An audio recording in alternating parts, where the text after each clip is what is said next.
God grant me courage and strength. Numbers chapter 21. The king of Arad, the Canaanite, who dwelt in the south, heard that Israel was coming on the road to Ephraim. Then he fought against Israel and took some of them prisoners. So Israel made a vow to the Lord and said, "If you will indeed deliver this people into my hand, then I will utterly destroy their cities." And the Lord listened to the voice of Israel and delivered up the Canaanites, and they utterly destroyed them and their cities. So the name of that place was called Hormah. Then they journeyed from Mount Hor by the way of the Red Sea to go around the land of Edom. And the soul of the people became very discouraged on the way. And the people spoke against God and against Moses. "Why have you brought us up out of Egypt to die in the wilderness? For there is no food and no water, and our soul loathes in this worthless bread." So the Lord sent fiery serpents among the people, and they bit the people, and many of the people of Israel died. And therefore the people came to Moses and said, "We have sinned, for we have spoken against the Lord and against you. Pray to the Lord that he take away the serpents from us." So Moses prayed for the people. Then the Lord said to Moses, "Make a fiery serpent and set it on a pole. It shall be that everyone who is bitten, when he looks at it, shall live." So Moses made a bronze serpent, put it on a pole, and so it was, if a serpent had bitten anyone, when he looked at the bronze serpent, he lived. Now the children of Israel moved on and camped in Oboth. And they journeyed from Oboth, camped at Aji-Ibrahim, in the wilderness which is set east of Moab, toward the sunrise. From there they moved, camped in the valley of Zered. From there they moved, camped on the other side of the Arnon, which is in the wilderness that extends from the border of the Amorites. For the Arnon is the border of Moab, between Moab and the Amorites.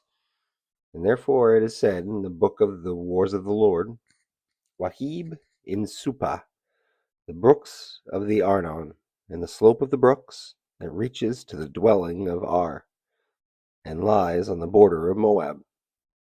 From there they went to Beer, which is the well where the Lord said to Moses, "Gather the people together, and I will give them water." And then Israel sang the song, "Spring up, O well, all of you sing to it. The well the leaders sank, dug by the nation's nobles, by the lawgiver with their staves." And from the wilderness they went to Mattanah, from Mattanah to Nahaliel, from Nahaliel to Bamoth, and from Bamoth in the valley that is the country of Moab, to the top of Pisgah, which looks down to on the wasteland.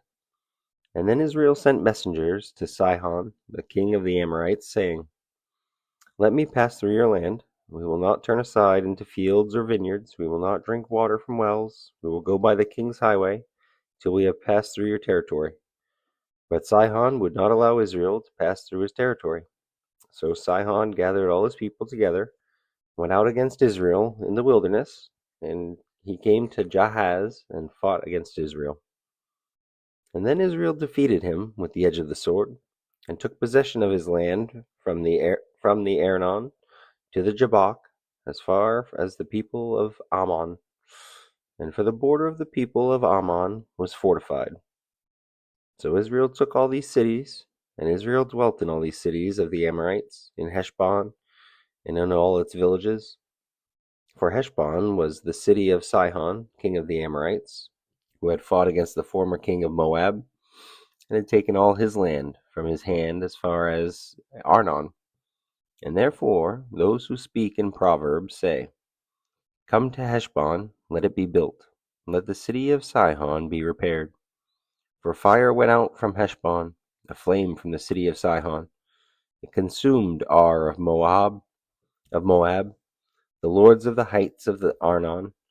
Woe to you, Moab! You have perished, O people of Chemosh.